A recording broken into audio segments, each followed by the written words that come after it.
L'un des atouts les plus précieux de la Russie, une usine sidérurgique qui produirait jusqu'à 20% de l'acier russe, a été détruite par une attaque de drone menée par l'Ukraine au cours de la nuit. La machine de guerre de Vladimir Poutine a subi un sérieux revers. Comment l'Ukraine a-t-elle réussi cela? Qu'est-ce qui rend cette frappe si révolutionnaire? Et alors que l'Ukraine érode la capacité de la Russie à faire la guerre, que réserve l'avenir au pays? Tout a commencé lorsque le gouverneur régional de l'oblast de Lipetsk en Russie a informé les journalistes que dans la soirée du 13 février, un raid de drones à grande échelle avait eu lieu dans la région.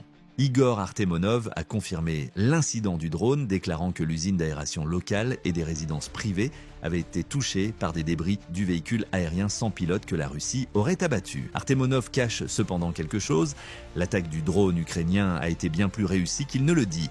Les habitants de Lipetsk ont déclaré avoir vu des drones et entendu le système de défense aérienne russe tenter de les abattre.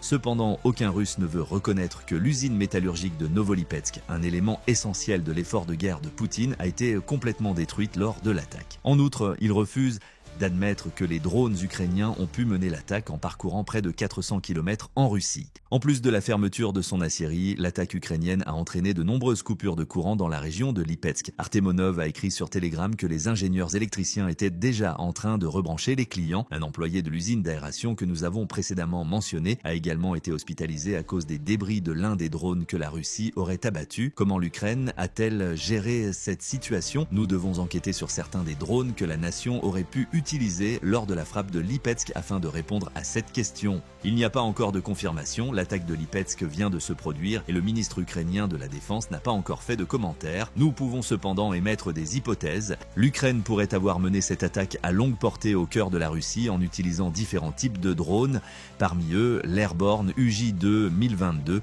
un drone monomoteur qui ressemble à un avion à hélice. Il peut transporter une charge utile de 20 kg, ce qui peut être une ogive interne qui explose lorsque le drone lance une attaque kamikaze sur sa cible ou de nombreuses bombes lors des largages aériens du drone. Avec une portée de 800 km, l'UJ-22 aurait facilement pu atteindre Lipetsk. Cependant, il fait également partie des drones les plus puissants d'Ukraine. Peut-être que l'Ukraine a choisi un drone un peu plus petit parce que les défenses aériennes russes peuvent plus facilement cibler un drone plus gros. Le Beaver UJ-26, peut-être. Le UJ-26 est un autre drone de conception ukrainienne qui ressemble plus à un avion de chasse qu'à un avion à hélice. Son remarquable rayon d'action de 0 km peut être attribué à son fuselage profilé et à sa queue inversée. Ce drone, qui peut transporter une charge explosive de 20 kg, est celui que l'Ukraine a utilisé pour attaquer Moscou et un certain nombre d'autres sites importants en Russie. L'UJ-26 est plus rapide que l'UJ-22 et plus difficile à intercepter pour les défenses aériennes russes en raison de sa forme élancée. Cependant, il existe d'autres options. En avril 2024, l'Ukraine a attaqué une usine de fabrication de drones russes au Tatarstan avec l'A-22 Foxbat.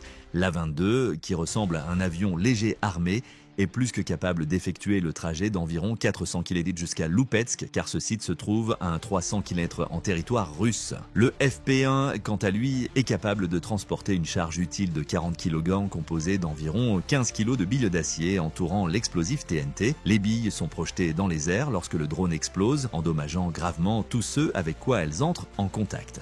Il est possible que l'Ukraine ait choisi d'utiliser ce puissant drone pour tenter de combattre l'acier. En réalité, nous ne pouvons pas l'affirmer avec certitude. La Russie s'efforce toujours de déblayer les décombres et d'éteindre les flammes provoquées par l'attaque, et l'Ukraine n'a pas réagi à l'attaque. Nous pouvons vous informer que l'une des plus importantes aciéries de Russie a été complètement détruite par l'attaque. Selon le Kyiv Independent, Novolupetsk Steel, ou NLMK, est l'entreprise qui exploite la plus grande aciérie de Russie et représente environ 20% de la production totale d'acier du pays. L'entreprise a été la cible de l'attaque de drones ukrainiens, en particulier l'une des plus grandes armes de l'arsenal de NLMK et l'usine métallurgique de Novolupetsk à Lupetsk que l'Ukraine vise. Elle produit un pourcentage stupéfiant de 80% de l'acier de l'entreprise, ce qui en fait un atout précieux pour Poutine et Vladimir Lizin, l'oligarque propriétaire de l'usine. Nous reviendrons sur lui dans un instant. Nous devons d'abord enquêter sur les raisons pour lesquelles l'Ukraine vise cette usine en particulier.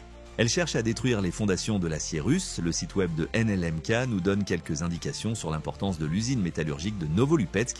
Il nous informe que le groupe NLMK possède des actifs en Russie, dans l'Union européenne et aux États-Unis, et que l'usine de Novolupetsk est la plaque tournante de sa chaîne de production mondiale unique. En 2021, elle contrôlait 99% du marché russe de l'acier dynamo et transformeur. Outre 31% des marchés russes de l'acier laminé à froid et 21% de ceux de l'acier galvanisé à chaud, elle contrôlait également 19% du marché russe de l'acier prélaqué. L'une des entreprises les plus importantes est NLMK, dont les produits sont utilisés dans tous les domaines, de la construction de machines et de la production d'équipements pour le secteur énergétique russe à la construction en Russie. En bref, il s'agit d'un important fabricant d'acier très présent dans plusieurs secteurs clés de l'économie russe. Sa participation au secteur énergétique est cruciale. La grève de l'usine métallurgique de Novolipetsk équivaut à une attaque frontale contre ce secteur. Si la Russie manque de l'acier nécessaire à la construction des machines utilisées dans les industries pétrolières et gazières, comment peut-elle fabriquer et commercialiser ces produits ? Et la situation de Poutine s'aggrave. Que pourrait faire d'autre le dirigeant de la Russie avec de l'acier, des armes? Et à l'approche de 2025, Poutine se retrouve de plus en plus dépourvu de ses caractéristiques. Dans un article publié en janvier, le Center for European Policy Analysis, CPA, déclare que 2025 sera l'année de vérité pour la Russie. Pourquoi? En raison de l'augmentation des dépenses, de la pénurie de capital humain et de la perte de l'influence financière nécessaire pour soutenir le développement de nouvelles armes, le complexe militaro-industriel russe traverse actuellement une crise. Ce problème est exacerbé par l'attaque de l'Ukraine contre l'usine métallurgique de Novolupetsk. La Russie manque de ressources pour produire un grand nombre des armes qu'elle utilise pour bombarder l'Ukraine en raison du déclin de la production d'acier. Le fait que Poutine ne pourra pas utiliser les stocks de l'ère soviétique pour compenser le déficit de fabrication de la Russie pendant un certain temps aggrave encore le problème de production. D'ici la fin de l'année 2024, la plupart de ces stocks auront été épuisés, selon le CEPA, en particulier à la lumière des incursions persistantes de Poutine dans la région de Donetsk et de ses efforts pour récupérer l'oblast de Koursk que la Russie a perdu au profit de l'Ukraine. Poutine serait dévasté par la perte d'un approvisionnement vital en acier car les réserves de chars de combat principaux, de véhicules blindés et d'artillerie de l'époque soviétique s'épuisent. Selon le CPA, la Russie a déjà du mal à produire de nouvelles armes pour remplacer les stocks qu'elle détruit. Une chose est sûre, l'armement russe se détériorera d'ici 2025 en raison d'une pénurie d'un composant essentiel à la fabrication de ces armes, d'une main-d'œuvre vieillissante et d'un manque de plus de 400 ingénieurs et ouvriers d'ici la fin de 2022. Même si la Russie pouvait maintenir des quantités suffisantes, le CEPA affirme que la qualité diminuera d'ici 2025. Poutine a maintenant perdu l'avantage quantitatif en raison de l'attaque de l'Ukraine contre le complexe métallurgique de Novolipetsk. Avec l'un des plus grands producteurs d'acier aux prises avec une aciérie primaire en feu, la Russie ne peut même pas produire d'armement de mauvaise qualité. Avec l'attaque des drones sur Novolipetsk, l'Ukraine a porté un coup sérieux à l'entreprise de Poutine, et ce de plusieurs manières. Après tout, la fermeture de l'usine métallurgique de Novolipetsk a un impact qui va bien au-delà de la production d'armes. La Russie a moins d'acier à vendre en raison de la baisse de sa production. Les séquences vidéo fournies à X contredisent les affirmations du gouverneur régional Artemonov, selon lesquelles les drones qui visaient l'usine ont été abattus par les défenses aériennes russes. Dans une vidéo de 29 secondes, l'usine est en feu et de la fumée s'élève dans les airs. Une forte explosion se produit à environ 8 secondes, ce qui pourrait indiquer qu'un autre drone ukrainien a réussi à percer les défenses aériennes russes et à atteindre sa cible. Tout Russe qui regardera ce film sera témoin non seulement de l'incendie de l'usine NLMK, mais aussi de la perte financière causée par la défaillance de l'usine. Environ 5% du PIB de la Russie provient de la vente d'acier et de fer, et Poutine dépend de ses exportations pour générer des revenus pour sa campagne militaire en Ukraine. Tout au long de la guerre, leurs ventes d'acier ont déjà diminué. La Russie a transporté 11 millions de tonnes de métal en moins en 2023 qu'en 2022, ce qui a entraîné une baisse des revenus. En 2022, ces exportations d'acier ont rapporté un 186 milliards de dollars, mais l'année suivante, ce montant est tombé à un 154 milliards de dollars. En augmentant sa consommation locale d'acier, la Russie a pu compenser ses pertes importantes. Les principaux acheteurs étaient les entreprises de construction mécanique et de construction qui étaient les responsables des navires, des automobiles, des pipelines, des chemins de fer et des infrastructures. Tous ces secteurs sont essentiels à la capacité de Poutine d'exercer une pression sur l'Ukraine, ce qui les unit. Les lignes d'approvisionnement de la Russie sont menacées en l'absence de trains et d'infrastructures fiables.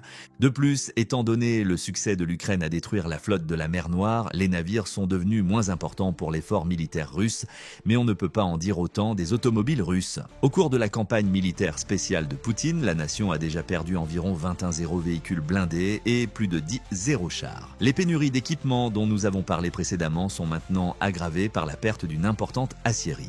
L'économie commerciale peut fournir l'image la plus lucide des effets de l'invasion de l'Ukraine. La Russie a produit 6,2 millions de tonnes d'acier en janvier 2024. Avant de chuter, ce chiffre avait atteint un pic de 6 millions de tonnes en mars 2024. À la fin de l'année dernière, la Russie ne produisait plus que 5-7 millions de tonnes d'acier par mois. En outre, elle vient de perdre au moins une partie d'une aciérie qui représente 20% de sa production totale. Pour Poutine, c'est un coup terrible. Cependant, l'attaque de drones ukrainiens a eu des répercussions qui vont au-delà de Poutine. Comme vous vous en souvenez, nous avons déjà indiqué que Vladimir Lizin est l'homme qui dirige NLMK. C'est un oligarque, mais ce n'est pas un oligarque comme les autres. Il était l'un des plus puissants courtiers financiers de Russie, se classant 3e en termes de richesse en 2023. Selon le Kiev Independent, il ne sera pas satisfait non plus. Concernant la situation en Ukraine, Lizin a un passé fascinant. Il a été l'un des rares oligarques russes à dénoncer publiquement Poutine et à exiger l'arrêt immédiat de l'opération militaire spéciale en mars 2022 avant d'exprimer l'espoir que Poutine essaye de trouver une solution pacifique à la situation qu'il a créée. Il a écrit dans une lettre aux travailleurs de NLMite que les morts en Ukraine sont une tragédie difficile à excuser ou à expliquer.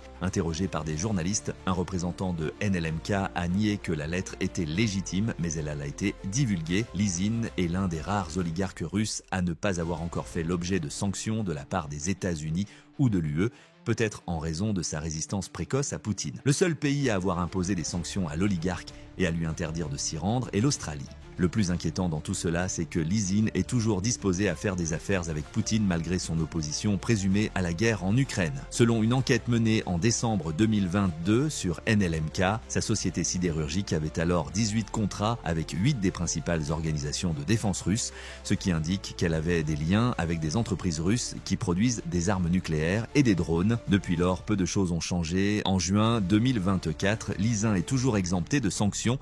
Ce document donne une perspective totalement différente de l'attaque de drones ukrainiens à Lipetsk. L'Ukraine a pris les choses en main, peut-être frustrée par le fait que des sanctions n'ont pas été imposées aux propriétaires de l'une des plus importantes aciéries russes. Afin d'empêcher Lizin de continuer à tirer profit de ses ventes aux industries de défense de Poutine, les États-Unis et l'Union européenne ont attaqué l'une de ces aciéries plutôt que d'attendre des sanctions. Une fois de plus, cela réduit la quantité d'armes que Poutine peut fabriquer. Cependant, considérez les implications pour sa relation avec Lizin. Le portefeuille de l'oligarque vient d'être frappé là où ça fait le plus mal. Il a déjà exprimé des réserves sur la stratégie militaire unique de Poutine et le fait qu'il n'ait pas eu d'accident étrange comme tant d'autres oligarques indique que Poutine considère son entreprise comme une composante essentielle de sa machine de guerre. Au-delà de la simple restriction de l'approvisionnement en acier en Russie, l'Ukraine a peut-être voulu exaspérer Lizin en lui montrant que son entreprise pourrait être touchée par la guerre de Poutine contre l'Ukraine même si aucune sanction ne lui est imposée. L'Ukraine pense peut-être que d'autres attaques de ce type obligeront Lizin à adopter une position plus directe contre Poutine. Bien qu'il s'agisse d'une conjecture, cela donne une tournure fascinante à l'attaque du drone de Lipetsk. L'Ukraine vient peut-être de porter un double coup en retournant un oligarque important contre Poutine et en limitant la production d'acier russe. Cela suffirait à faire de l'attaque du 13 février un succès, mais il y a plus. Vendredi soir, l'Ukraine a lancé d'autres drones contre la Russie, en plus de ceux qui ont frappé l'usine métallurgique de Novolipetsk. Le ministère russe de la Défense affirme avoir détruit 83 drones au total dans la soirée du 13 février, dont seulement 12 auraient été abattus au-dessus de Lipetsk. Les 71 autres ont été abattus dans 8 autres oblasts russes. Parmi elles, la région de Bryansk, que l'Ukraine a constamment prise pour cible et qui a été touchée par 37 drones. Une autre frappe de drones, impliquant cette fois 12 drones, a eu lieu dans la région contestée de Koursk. 3 drones chacun ont été signalés à Kalouga, Voronezh, Belgorod et Smolensk, selon l'oblast de Tver. Enfin, la Russie affirme avoir abattu un seul drone au-dessus de Rostov, une autre zone frontalière cruciale pour l'approvisionnement militaire du pays en première ligne. L'attaque de l'Ukraine ne s'est pas limitée à Lipetsk, elle a également touché certaines des régions les plus importantes de Russie.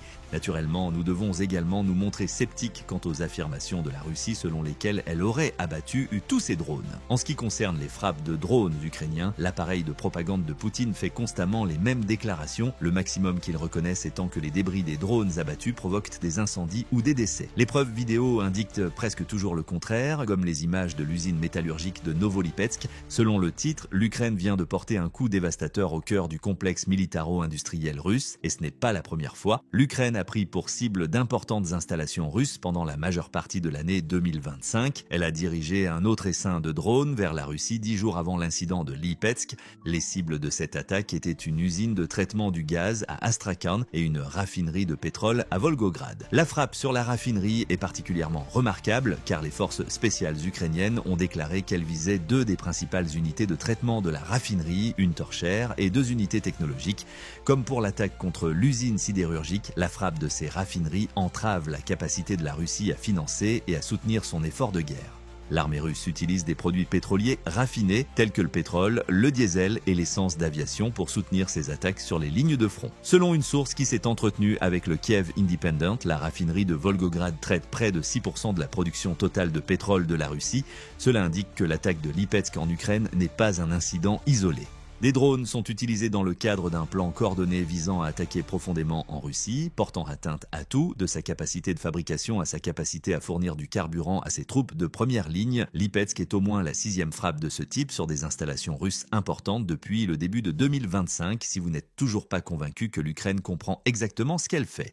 Une frappe en janvier contre la raffinerie de Volgograd, une attaque contre une usine chimique à Bryansk, une frappe contre une distillerie dans l'explosion de Tambovo et des frappes contre la raffinerie de pétrole de Ryazan qui a été contrainte d'arrêter ses opérations en raison des dommages causés, ont précédé la 5e attaque qui a eu lieu à Volgograd. L'Ukraine est pleinement consciente de ses actions. L'Ukraine utilise ses attaques contre des sites industriels et de fabrication pour affaiblir ses soldats, tandis que la Russie utilise sa supériorité en main-d'œuvre pour maintenir une pression constante sur les lignes de front. Lorsque le pétrole raffiné est détruit, les forces sont obligées de se déplacer vers l'Ukraine en vagues humaines vulnérables, car elles sont incapables d'alimenter les véhicules dont elles ont besoin pour lancer leurs attaques.